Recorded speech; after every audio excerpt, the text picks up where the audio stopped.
The following is footage that we shot of the Wonderland Hotel, which no longer exists, but it was up in the Great Smoky Mountains near the community of Elkmont, and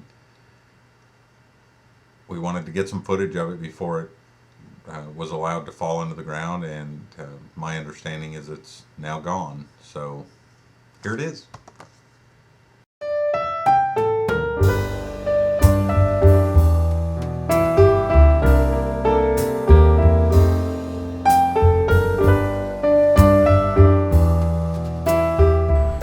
This according to the National Trust for Historic Preservation.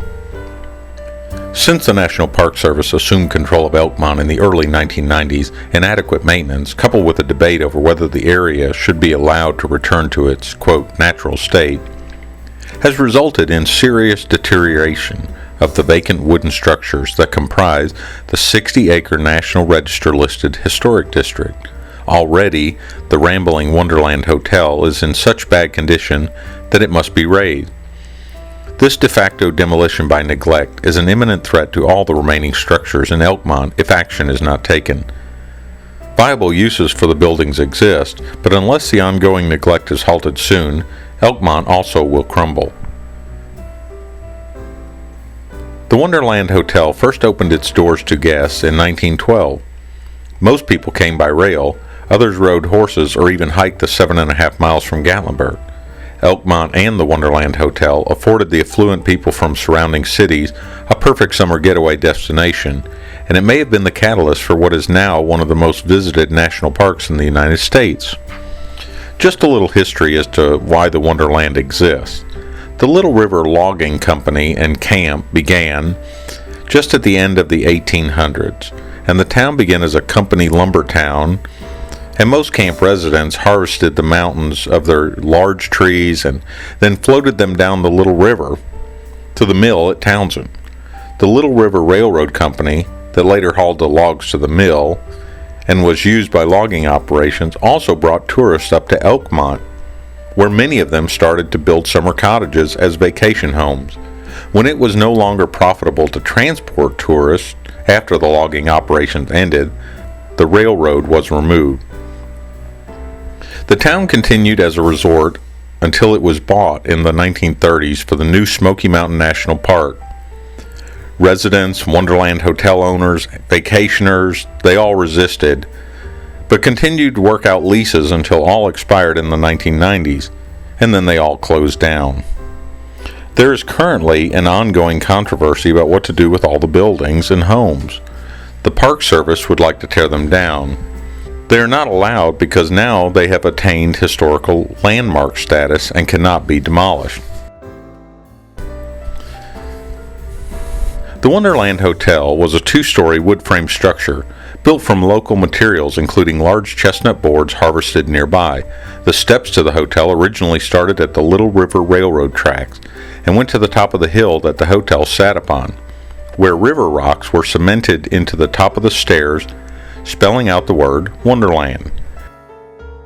The hotel had 26 sleeping rooms, no two of which were the same. Most of the rooms included a private bathroom, many of which included antique claw-footed bathtubs. The hotel featured a wraparound porch that provided a picturesque view of Blanket Mountain that was wide enough for numerous swings and white rocking chairs where visitors relaxed. These were green in later years. The Wonderland provided no phones, radios, or TV in the guest room. Most visitors chose to spend their evenings relaxing either on the porch or in the lobby, meeting and getting to know the other guests. The hotel's dining room, which included a split-log mantled fireplace, became renowned for excellent food in an extraordinary setting. A number of the area residents would from time to time provide local wild game meat that they would catch themselves and bring it to the hotel for meals. This included deer, bear, rabbit, wild turkey, quail, ruffled grouse, and rattlesnake. Fresh fish caught from the river was found on the menu quite often as well.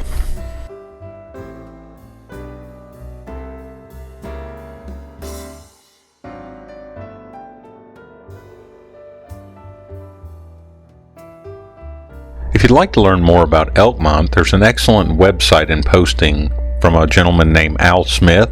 Just search out Life After 50, One Man's Perspective. And another really great resource is the book Last Train to Elkmont by Vic Wheels, which is a wealth of information.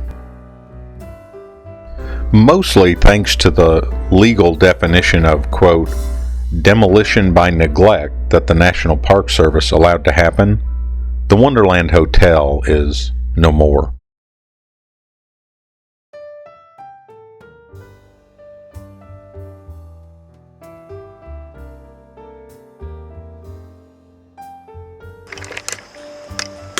Are you taking a close-up of barbed wire?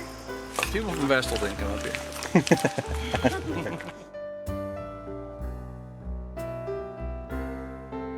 Over the shoulder shot. That's the one we just came in. What? You're on record. You're on record. Oh, that's sweet.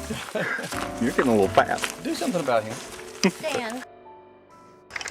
Is that a bear?